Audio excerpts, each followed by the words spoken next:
If you thought 2023 was a great year to be a cozy gamer, then buckle up because 2024 is about to get even better. If you missed it, earlier today was the Wholesome Snack. This is a smaller version of the Wholesome Direct with world premieres of brand new cozy games. And trust me when I say there are some absolutely massive games coming. So here's 10 new cozy games you need to know about. First up is Momento, which is said to be a mix between unpacking and a little to the left.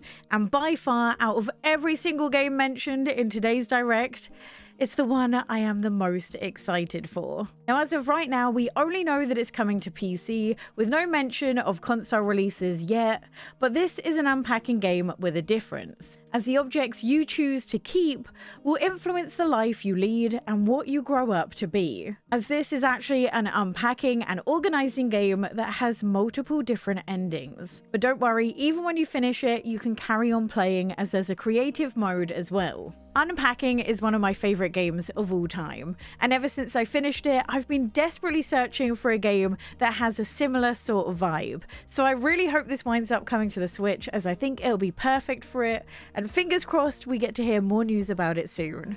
Next is Go-Go Town. This is by far one of my most anticipated games for 2024, and thankfully we already know it's going to be coming to the Nintendo Switch, but we did get to learn just a little bit more information about it that I'll share now. If you somehow haven't heard me speak about it, then Go-Go Town is essentially Animal Crossing New Leaf, but if you were actually the mayor of the town.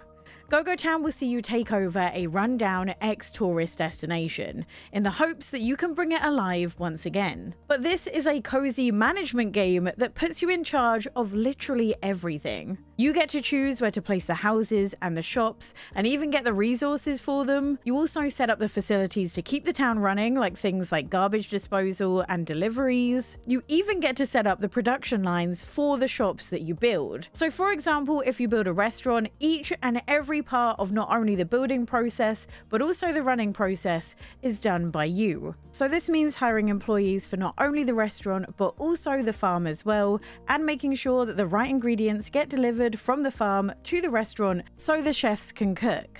The more you upgrade your town, the more tourists that will visit and the more money you make, allowing you to upgrade the town even further. And the Wholesome Snack even revealed that there's going to be co-op play as well. This is a game that truly has a little bit of everything, and I love the fact that this is a management game that has a bit of farming in it and not really a farming sim.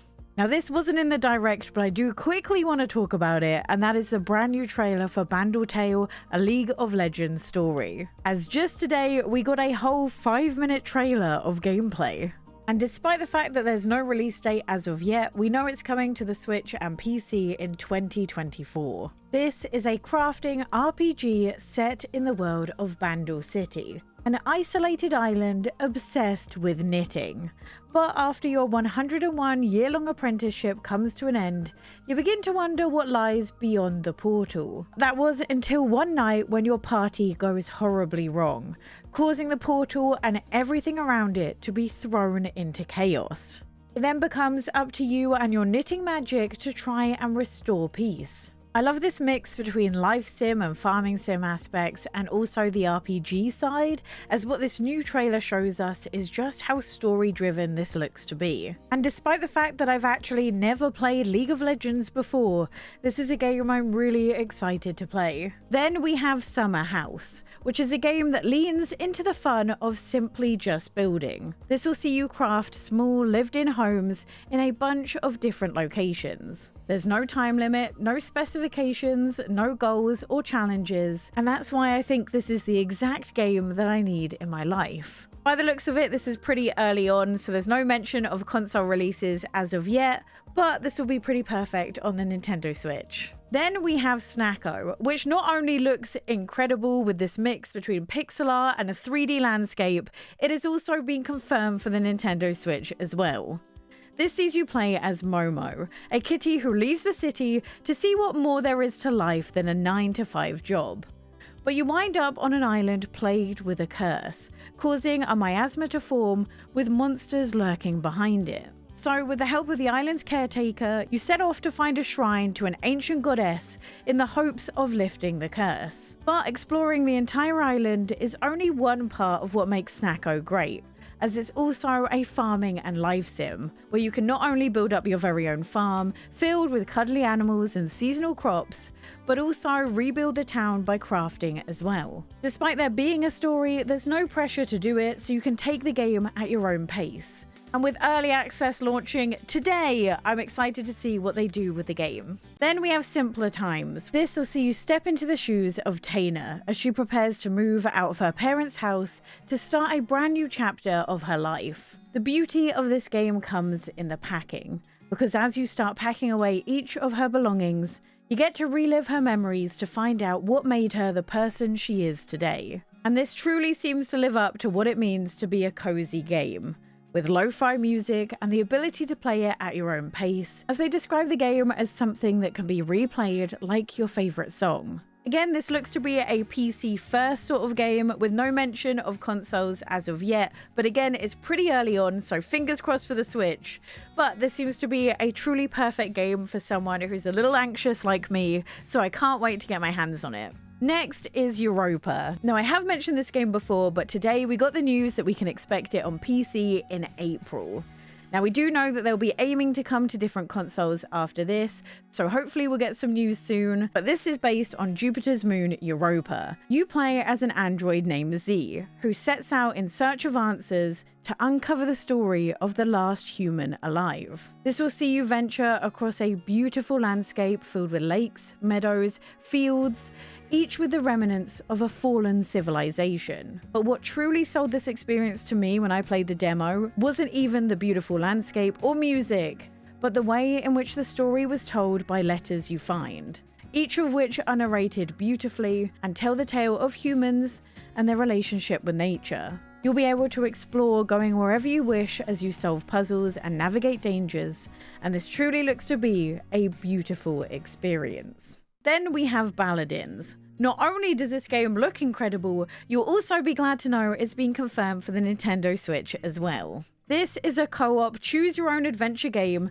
that rolls around you rolling a dice to see where it takes you. The nice thing is though, as someone who stresses a lot in games where you can let your creativity run free and there's a lot of choices, is that there's no inherently good or bad decisions. It's all about seeing where your creativity will land you. You can play as one of 4 different classes, each with their own strengths and weaknesses that can shape the decisions you make. To me, this feels like a very chill version of Baldur's Gate. Like, there's definitely some D&D inspiration in there. Don't get me wrong, I adore Baldur's Gate 3, but I love the idea that this is more of a fairy tale-like version of that, and less, you know, brutal.